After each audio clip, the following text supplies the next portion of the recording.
Imaynallan kashankichis ñañaykuna turaykuna Facebookpi katipaqkuna, hukmanta tinkuykusun. Noqayku kayku Casa de la Literatura kuskachaqkuna, sutiymi Luz Mendoza. Ñuqapa Ofelia Vilca sutiyqa.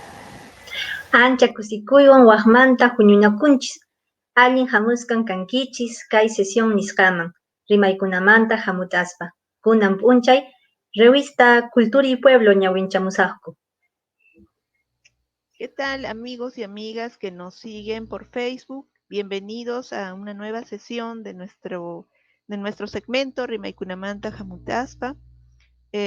Vamos a seguir explorando otro número de la revista Cultura y Pueblo, y también, como siempre, comparando con nuestras vivencias, nuestras experiencias, buscando en nuestras memorias seguramente esos relatos o poemas que iremos encontrando en estos números. Les agradecemos, como siempre, vuestra compañía. Gracias también por el entusiasmo de la exploración del quechua en la literatura peruana. Ello nos motiva a seguir trabajando en este espacio para poder seguir compartiendo más lecturas con ustedes.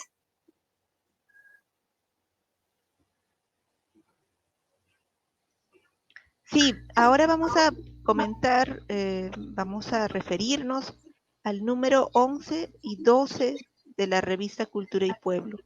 En esta publicación precisamente salen dos números, ¿no? Como lo vamos a ver, como lo están viendo en su pantalla. Este número es muy especial, está dedicado al 20º aniversario del fallecimiento de Julio César Tello, ¿no? Este investigador fue muy importante, tuvo aportes muy importantes, o es muy importante, ¿no?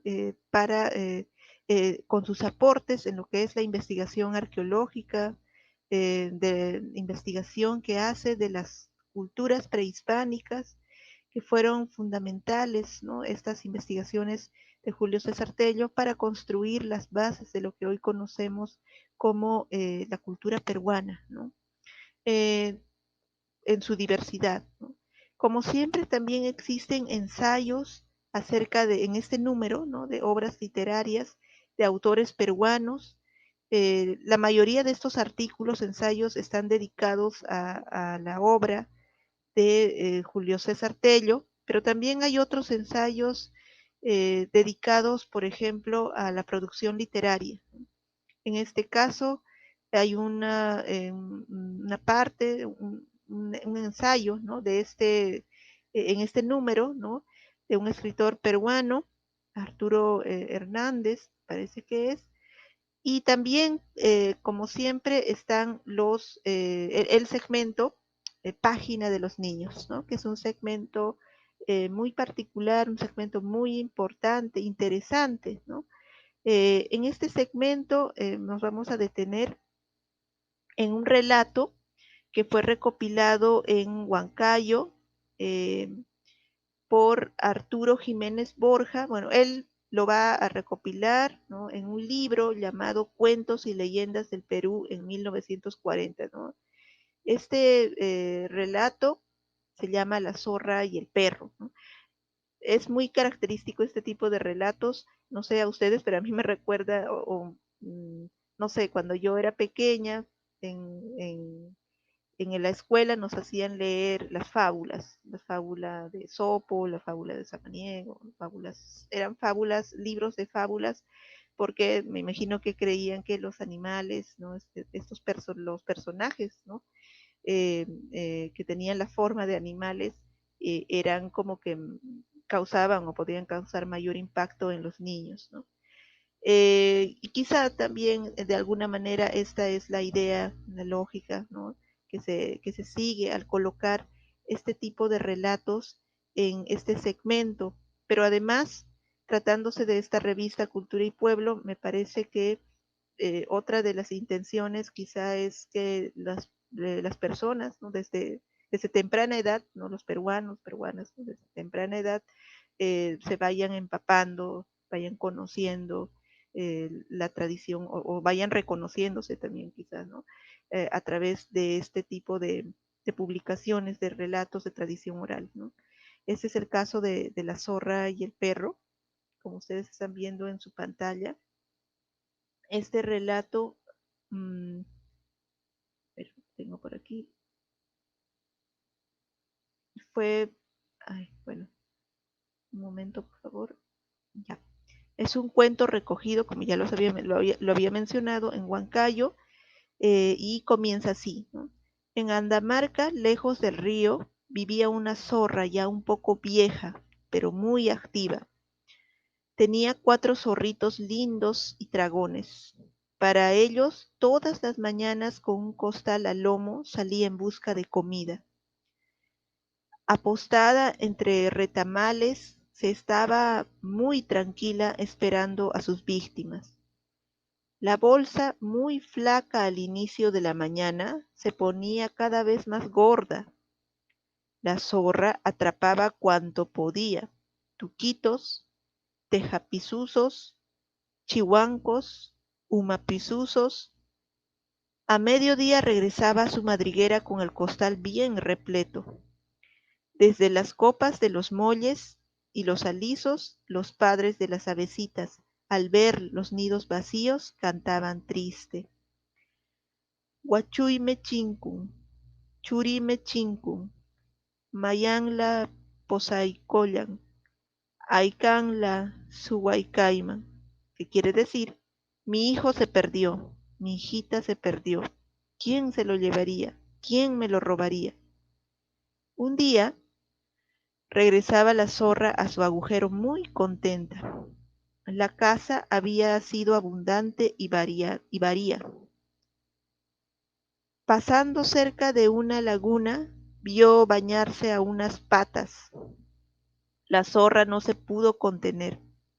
Dejó su costal escondido en medio de un maizal y se aproximó a la orilla. Disimulando la voz, habló así: Buenos días, hualpas señoritas. ¿Me pueden señalar el camino de Andamarca? Por allí, gritaron las patas sin salir del agua.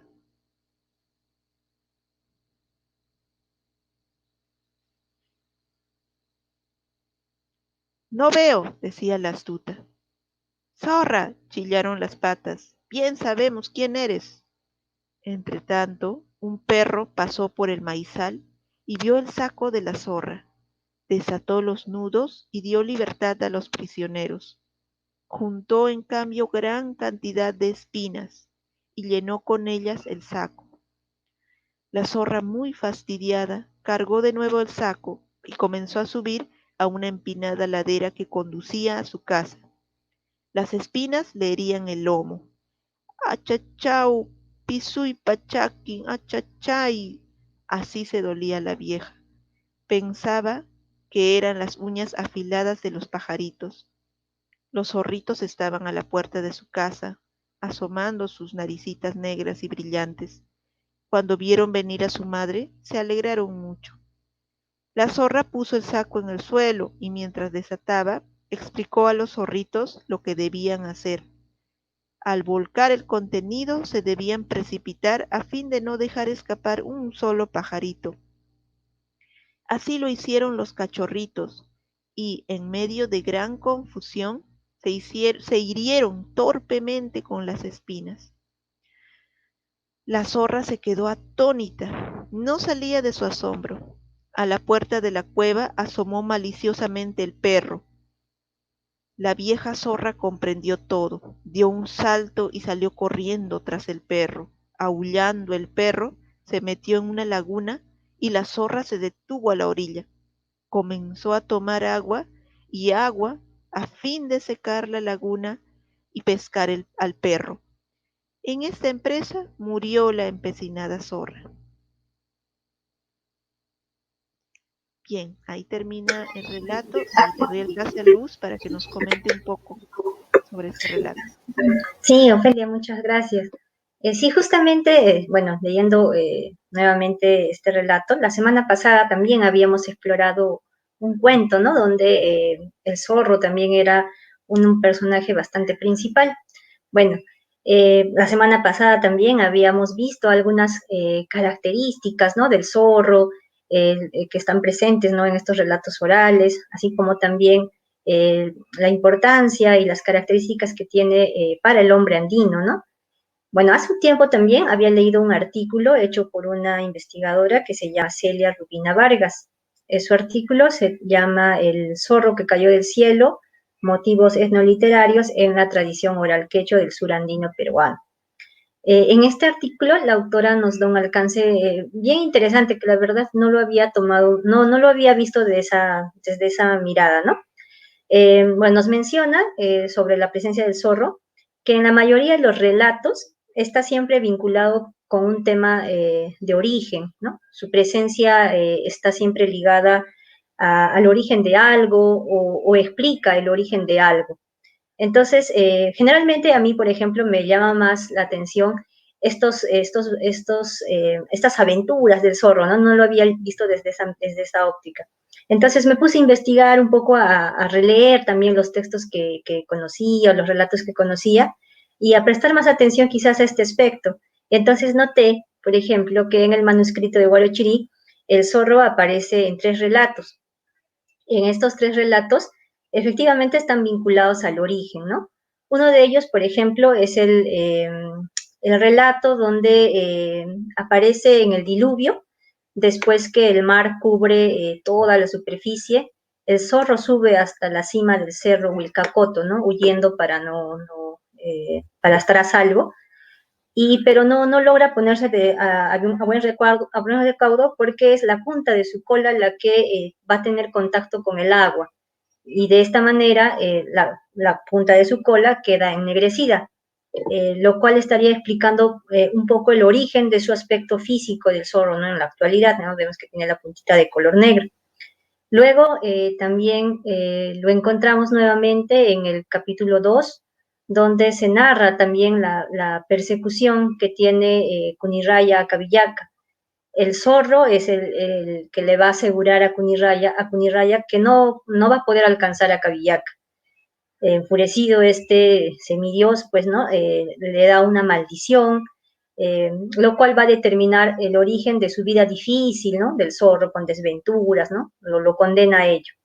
Y finalmente también hay otro relato ya en el 6º capítulo donde narra el origen de un canal, ¿no? Que es el canal de Cocochaya, si no mal no recuerdo, en el que la Huaca Pariacaca pretende lograr los favores de Chuquisuso, pero el zorro o la caída del zorro va a ser el momento en el que va a causar el trazo irregular del curso del canal, ¿no? Entonces, esta característica física irregular va a ser producto de la caída de este zorro, ¿no? Y eso todavía lo podemos evidenciar hasta hoy. Bueno, esos 3 relatos, por consiguiente, trajeron muchos otros relatos a mi mente, ¿no? Por ejemplo, recordé también uno de los relatos que es una de las muchas versiones que existe sobre el viaje al cielo. Este relato, por ejemplo, es una recopilación de Carmen Escalante y Ricardo Valderrama en su libro La doncella sacrificada, mitos del Valle de Colca. En este relato nos cuentan que el zorro es uno de los 5 hijos que tiene Dios, ¿no? El Taita Dios. Todos ellos viven en el cielo y el Padre Creador está justamente creando el mundo, ¿no? De todos sus hijos, de todos sus 5 hijos, el zorro es el más querido, el más engreído, porque además es el más pequeño, el último de sus hijos, ¿no? Entonces Dios lo engríe un montón. Pero este zorro presenta estos antivalores que son cotidianos en los relatos, ¿no?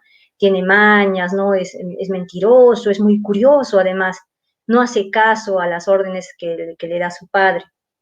Entonces, el Dios Padre, al quererlo tanto, pues le da una y otra oportunidad para resarcirse, ¿no?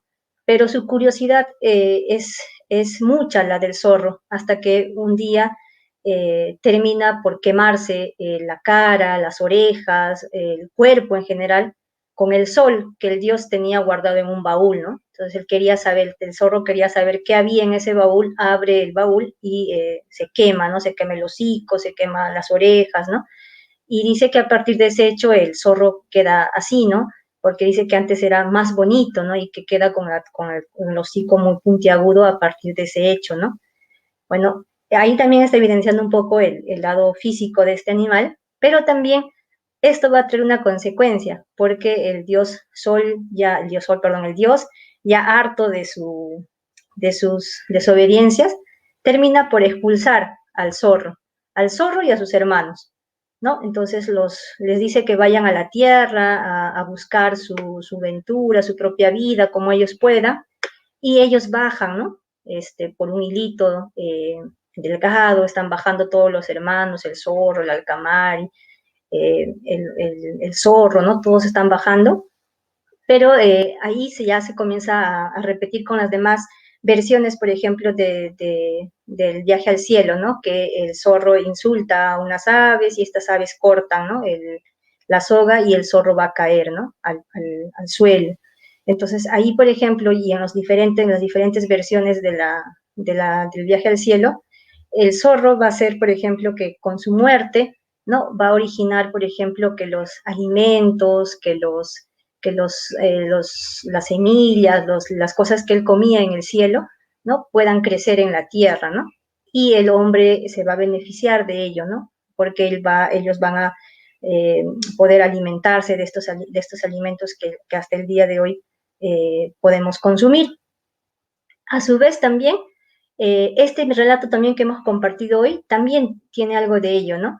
El relato que Ofelia compartió con nosotros se parece mucho al relato del zorro y la guachua, o en algunas ocasiones el zorro y la guayata, ¿no? Donde la diferencia está un poco en el personaje, ¿no? Que aparece un perro, y en el otro relato es la guayata o la guachua, ¿no? Quien desata este saco y libera a las aves que este zorro había atrapado. Continúa igual con la parte en la que el zorro persigue, ¿no? Tanto a la guayata como al perro en este relato, y él toma, ¿no? Toma el agua hasta explotar. Entonces, este relato concluye allí, pero en algunas versiones, por ejemplo, señala que al momento de explotar se forma una laguna, ¿no? En forma de zorro, ¿no? O que también aparece la figura del zorro dentro de la laguna, ¿no? Que se puede visualizar hasta el día de hoy, ¿no? Entonces, ahí también nuevamente volvemos, ¿no? Al tema del origen, ¿no? Está originando, por ejemplo, la aparición de una laguna, del agua, que va a ser un elemento igual de importante como las semillas, como la comida para el hombre andino, de vital importancia, ¿no? Para la supervivencia del hombre andino. Entonces, nuevamente también entramos en esta idea, ¿no? De que esta imagen, esta presencia del zorro también estaría ligado al origen de algunos elementos que hasta el día de hoy, por ejemplo, podemos observar, podemos presenciar, ¿no? Eso es lo que quisiera compartir hoy con ustedes. Y también preguntarles, comentarles que si ustedes tienen, por ejemplo, algún tipo de relato que también de repente quieran comentarnos, contar, pueden escribirnos en los mensajes que conocen acerca de este personaje, algunas otras características de repente que ustedes conocen, que ustedes saben, han escuchado, y estaremos muy contentos nosotros de compartir, de conocer también todo lo que ustedes tengan para compartir con nosotros. Bueno, amigos y amigas que nos han seguido en esta transmisión, hoy hemos explorado un relato andino del número 11 y 12 de esta revista Cultura y Pueblo.